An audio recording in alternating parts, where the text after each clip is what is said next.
இன்றைய முக்கிய செய்திகள். இந்தியா உள்ளிட்ட நாடுகளுக்கு ட்ரம்ப் விதித்த வரி உயர்வு சட்டவிரோதம். அனைத்து வரி விதிப்பையும் ரத்து செய்து அமெரிக்க நீதிமன்றம் அதிரடி உத்தரவு. வெளிநாட்டு முதலீடுகளை ஈர்க்க ஜெர்மனி, இங்கிலாந்து புறப்பட்டார் ஸ்டாலின். முந்தைய பயணங்களால் 32 லட்சம் பேருக்கு வேலைவாய்ப்பு கிடைத்திருப்பதாக பெருமிதம். சவரன் 77,000 ரூபாயை நெருங்கி புதிய உச்சத்தை தொட்டது தங்கம் விலை. கடந்த 2 நாட்களில் சவரனுக்கு 1,720 ரூபாய் அதிகரிப்பு. கூட்டணிக்குள் குழப்பத்தை ஏற்படுத்தும் பேச்சுகளை தவிர்க்க வேண்டும். அதிமுக மாவட்ட செயலாளர்கள் கூட்டத்தில் எடப்பாடி பழனிசாமி அறிவுரை.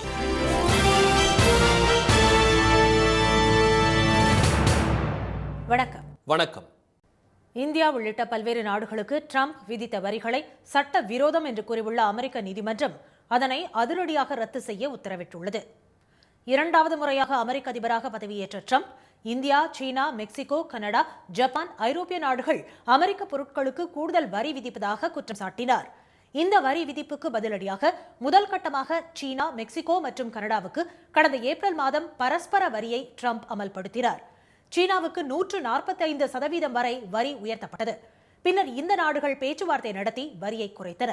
அடுத்த கட்டமாக இந்தியாவுக்கு 25% பரஸ்பர வரி விதித்த ட்ரம்ப் ரஷ்யாவிலிருந்து கச்சா எண்ணெய் இறக்குமதி செய்வதற்கு அபராதமாக 25% வரியை கூடுதலாக விதித்தார். இதனால் இந்தியாவில் இருந்து அமெரிக்காவுக்கு ஏற்றுமதி வர்த்தகம் கடுமையாக பாதிக்கப்பட்டுள்ளது.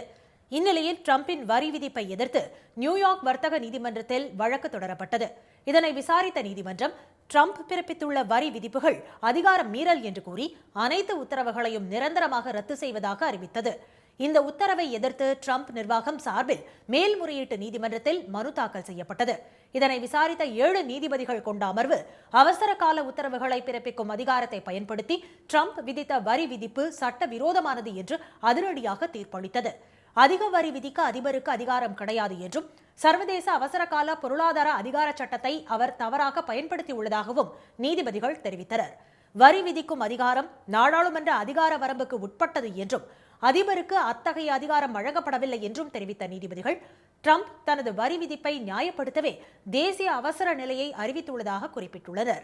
தீர்ப்பை எதிர்த்து உச்சநீதிமன்றத்தில் மேல்முறையீடு செய்ய ஏதுவாக அக்டோபர் 14ஆம் தேதி வரை தீர்ப்பை ஒத்திவைப்பதாக நீதிபதிகள் தெரிவித்துள்ளனர்.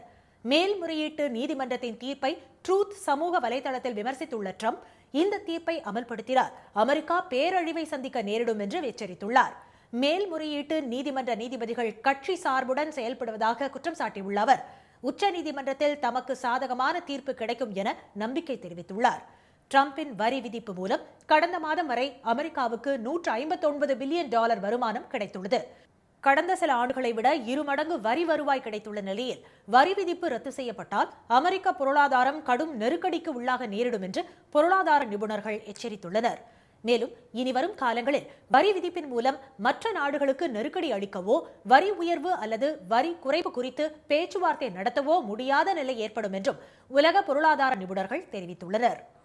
தமிழ்நாட்டுக்கு வெளிநாட்டு முதலீடுகளை ஈர்ப்பதற்காக முதலமைச்சர் திரு மு க ஸ்டாலின் ஜெர்மனி மற்றும் இங்கிலாந்து நாடுகளுக்கு 1 வார கால அரசுமுறை பயணமாக இன்று புறப்பட்டுச் சென்றார். ஆட்சி பொறுப்பேற்ற பிறகு ஐக்கிய அரபு அமீரகம், ஜப்பான், ஸ்பெயின், சிங்கப்பூர், அமெரிக்கா ஆகிய 5 நாடுகளில் சுற்றுப்பயணம் மேற்கொண்டுள்ள திரு ஸ்டாலின் பல்வேறு புரிந்துணர்வு ஒப்பந்தங்களை மேற்கொண்டு தமிழ்நாட்டுக்கான முதலீடுகளை கொண்டு வந்துள்ளார். அதன் தொடர்ச்சியாக ஜெர்மனி மற்றும் இங்கிலாந்து நாடுகளில் அவர் செப்டம்பர் 7ஆம் தேதி வரை சுற்றுப்பயணம் மேற்கொள்கிறார். அதற்காக சென்னை விமான நிலையம் வந்த முதலமைச்சரை அமைச்சர்கள் மற்றும் திமுக நிர்வாகிகள் வழி அனுப்பி வைத்தனர். அப்போது செய்தியாளர்களிடம் பேசிய திரு ஸ்டாலின் வெளிநாடுகளில் தாம் மேற்கொண்ட பயணங்கள் மூலம் 922 புரிந்துணர்வு ஒப்பந்தங்கள் போடப்பட்டு 32 லட்சம் பேருக்கு வேலைவாய்ப்பு கிடைத்திருப்பதாக கூறினார். 10,62,752 கோடி ரூபாய்க்கான முதலீடுகளை ஈர்த்து 922 புரிந்துணர்வு ஒப்பந்தங்களை போட்டிருக்கிறோம். இதன் மூலமாக 32,81,032 பேருக்கு வேலை வாய்ப்புகள் உறுதி செய்யப்பட்டிருக்கு. இதோட தொடர்ச்சியாகத்தான் ஜெர்மனி, இங்கிலாந்து ஆகிய நாடுகளுக்கு நான் புறப்பட்டு செல்கிறேன். இதுபோன்ற பயணங்களால் எந்த பலனும் இல்லை என்று எதிர்க்கட்சித் தலைவர் எடப்பாடி திரு பழனிசாமி கூறி வருவதை பற்றி செய்தியாளர்கள் எழுப்பிய கேள்விக்கு பதிலளித்த முதலமைச்சர் அவரை பொறுத்தவரைக்கும் தமது பயணங்கள் எப்படி இருந்ததோ அப்படித்தான் இந்த பயணங்களும் இருக்கும் என்று நினைக்கிறார் என்று கூறினார். ஆனால் தாம் மேற்கொள்ளும் பயணங்களில் கையெழுத்திடுகிற அனைத்து ஒப்பந்தங்களும் நடைமுறைக்கு வந்திருப்பதாக திரு ஸ்டாலின் தெரிவித்தார். வெளிநாட்டு பயணத்தை பொறுத்த வரைக்கும் எதிர்க்கட்சித் தலைவராக இருக்கக்கூடிய பழனிசாமி அவர்கள் இதை குறித்து கூட விமர்சனம் பண்ணியிருக்கிறாரு. பழனிசாமியை பொறுத்த வரைக்கும் தன்னுடைய பயணங்கள் எப்படி இருந்துச்சோ அப்படித்தான் இந்த பயணங்கள் இருக்கும்னு நினைக்கிறாரு. ஆனால் நான் கையெழுத்து போடக்கூடிய அளவுக்கு அனைத்து ஒப்பந்தங்களும் நடைமுறைக்கு வந்திருக்கு. திமுக கூட்டணியில் புதிய கட்சிகள் இணைய வாய்ப்புள்ளதா என்ற கேள்விக்கு பதிலளித்த திரு ஸ்டாலின், புதிய கட்சிகள் வருகிறதோ இல்லையோ புதிய வாக்காளர்கள் திமுக பக்கம் வந்து கொண்டிருப்பதாக தெரிவித்தார்.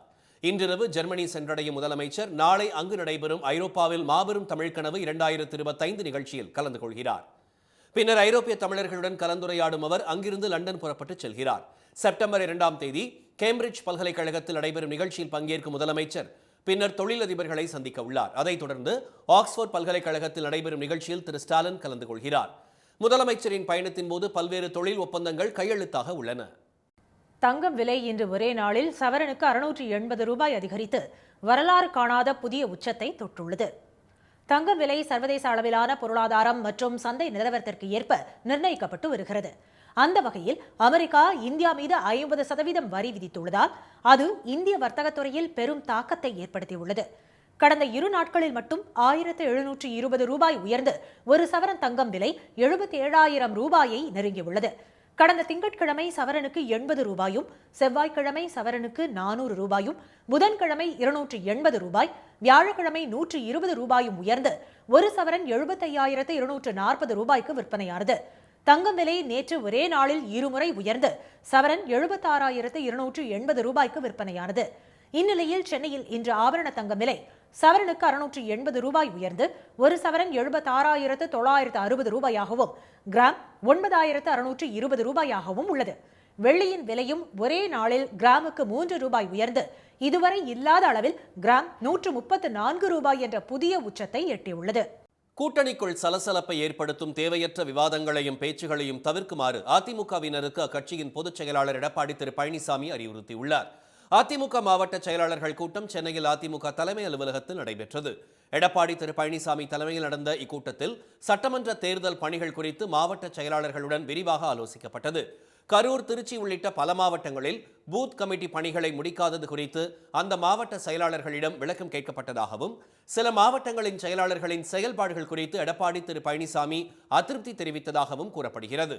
மேலும் கூட்டணிக்குள் சலசலப்பு ஏற்படுத்தும் தேவையற்ற விவாதங்களையும் பேச்சுகளையும் தவிர்க்குமாறு அவர் கட்சி நிர்வாகிகளுக்கு அறிவுறுத்தியதாகவும், பாஜக முன்னாள் மாநில தலைவர் திரு அண்ணாமலை பற்றி எதுவும் தாம் பேசாமல் இருப்பது போல மற்றவர்களும் அமைதி காக்க வேண்டும் என்று கூறியதாகவும் அதிமுக வட்டாரங்கள் தெரிவித்தன. கூட்டணி குறித்து தாம் பேசி வருவதாகவும், வலுவான கூட்டணி அமைப்பதற்கான பேச்சுவார்த்தைகள் தீவிரமாக நடைபெற்று வருவதாகவும் எடப்பாடி திரு பழனிசாமி தெரிவித்ததாக செய்திகள் வெளியாகியுள்ளன. கேரள மாநிலம் ஆலப்புழா மாவட்டத்தில் உள்ள புன்னமடக்காயலில் 71வது நேரு கோப்பைக்கான படகு போட்டி உற்சாகமாக நடைபெற்றது. காலை 11 மணி அளவில் நடந்த போட்டியில் ஆலப்புழாவை சுற்றியுள்ள 21 கிராமங்களைச் சேர்ந்த 75 சிறிய படகுகள் கலந்து கொண்டு தண்ணீரில் சீறி பாய்ந்தன. பிற்பகல் பார்வையாளர்கள் ஆவலுடன் காத்திருந்த சுண்டன் வள்ளம் எனப்படும் பாம்பு படகுகளுக்கான போட்டிகள் உற்சாகமாக நடைபெற்றன. வரிசையாக அமர்ந்திருந்த படகோட்டும் வீரர்கள் துடுப்புகளை ஆவேசமாக உந்தி தள்ள சீறி பாய்ந்த பாம்பு படகுகள் பார்வையாளர்களை உற்சாகப்படுத்தின. താളം മുറുകുകയാണ്. ഇതാണ് മത്സരം, ഇതാണ് ചൈതന്യം, ഇതാണ് മഹത്വം. ഇമ്മാനുവേൽ ബോട്ട് ക്ലബ്ബ് തന്നെ. அரையிறுதிப் போட்டியில் ஆலப்புழா நேரு கோப்பைக்கான இறுதிப் போட்டியில் நடுபாகம், நிரணம், மேப்பாடம், வீயபுரம் படகுகள் வெற்றி பெற்றன. இனி வருவது செய்தி துளிகள். அரசு ஊழியர்கள் பணி ஓய்வு பெறும் நாளில் சஸ்பெண்ட் செய்யும் நடைமுறையை தவிர்க்க விதிகளில் திருத்தம் செய்து தமிழ்நாடு அரசு அரசாணை பிறப்பித்துள்ளது.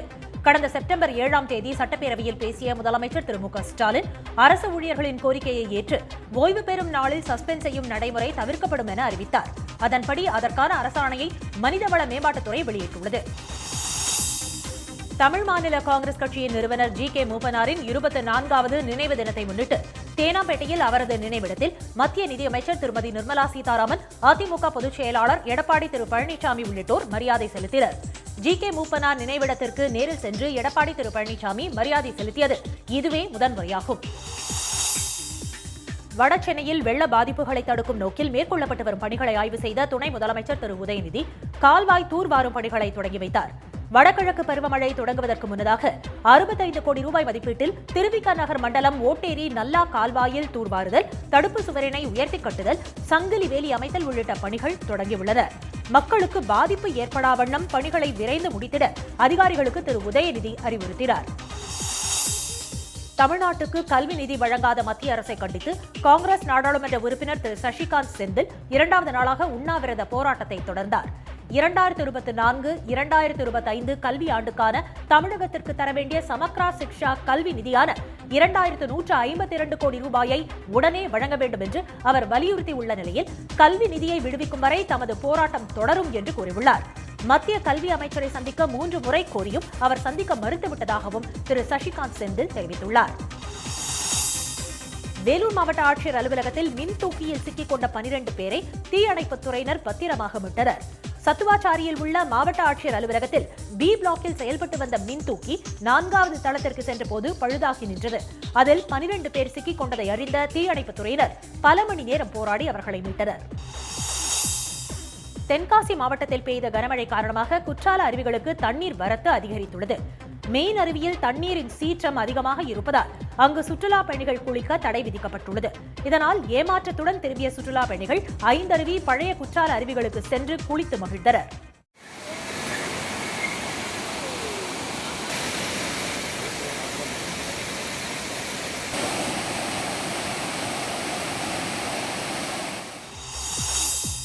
கோவை நரசீபுரம் அருகே உள்ள வெள்ளிமலைப்பட்டினம் கிராமத்திற்குள் திடீரென நுழைந்த யானையால் அப்பகுதியில் பரபரப்பு ஏற்பட்டது. வீட்டின் வெளியே பூ பறித்துக் கொண்டிருந்த சப்தகிரி என்ற முதியவரை யானை தாக்கியதில் அவரது 2 கால்களில் முறிவு ஏற்பட்டது. தகவல் அறிந்து சென்ற வனத்துறையினர் ஒற்றை யானையை காட்டுப்பகுதிக்குள் விரட்டினர். அந்த யானை மீண்டும் நகர பகுதிக்குள் வராமல் இருக்க தீவிர கண்காணிப்பில் ஈடுபட்டுள்ளனர். கன்னியாகுமரி மாவட்டம் நாகர்கோவில் அண்ணா பேருந்து நிலையத்தில் இருந்து இணையம் புத்தன்துறை நோக்கி சென்ற பேருந்து நடுவழியிலேயே பழுதானது. பழுதான பேருந்தை ஓட்டுநர் மற்றும் பயணிகள் சாலையில் தள்ளி சென்ற காட்சி இணையத்தில் பரவி வருகிறது.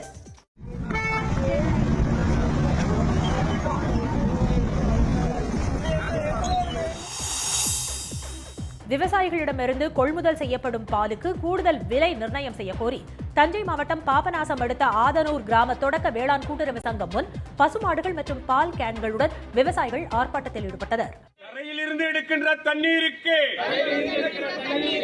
லிட்டர் 30 ரூபாய், கறவை பசுவுக்கு 1 லிட்டர் பசும்பாலுக்கு 25 ரூபாய். பால் கொள்முதல் விலையாக பசும்பால் லிட்டர் 75 ரூபாய்க்கும் எருமை பால் லிட்டர் 90 ரூபாய் என விலை நிர்ணயம் செய்ய வேண்டும் என அவர்கள் கோரிக்கை விடுத்துள்ளனர். பழனியில் நடைபெற்ற யோகாசன போட்டியில் உடலை வில்லாக வளைத்து குழந்தைகள் யோகா செய்வது அனைவரையும் கவர்ந்தது. சூரிய நமஸ்காரம், பத்மாசனம், சிரசாசனம், அஞ்சராசனம், யோகமுத்ரா, சோமாசனம் உள்ளிட்ட பல்வேறு ஆசனங்களை அவர்கள் செய்து காட்டினர்.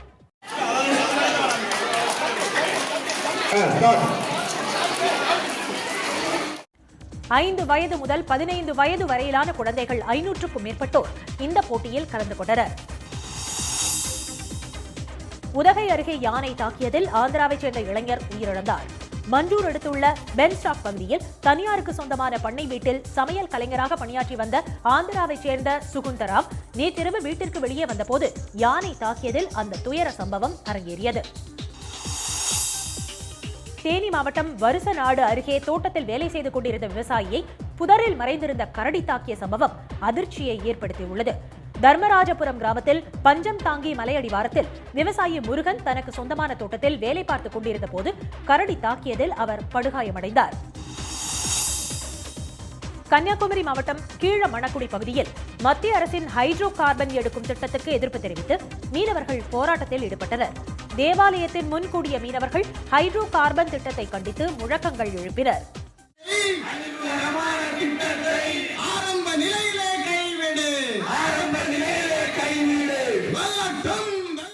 ஆர்ப்பாட்டத்தில் பெண்கள், சிறுவர்கள் என 1500க்கும் மேற்பட்டோர் கலந்து கொண்டனர். இதைத் தொடர்ந்து மீனவர்களுக்கான விழிப்புணர்வு கூட்டம் நடைபெற்றது. மீண்டும் இன்றைய முக்கிய செய்திகள். இந்தியா உள்ளிட்ட பல்வேறு நாடுகளுக்கு ட்ரம்ப் விதித்த வரிகளை சட்ட விரோதம் என்று கூறியுள்ள அமெரிக்க நீதிமன்றம் அதனை அதிரடியாக ரத்து செய்து உத்தரவிட்டுள்ளது.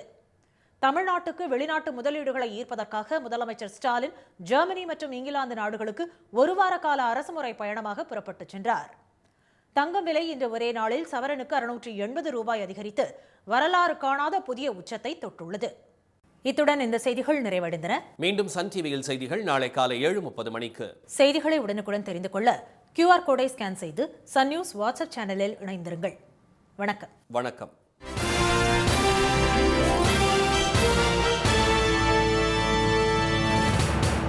உடனுக்குடன் செய்திகளை தெரிந்து கொள்ள சன் நியூஸ் பெல் ஐகானை கிளிக் பண்ணுங்க.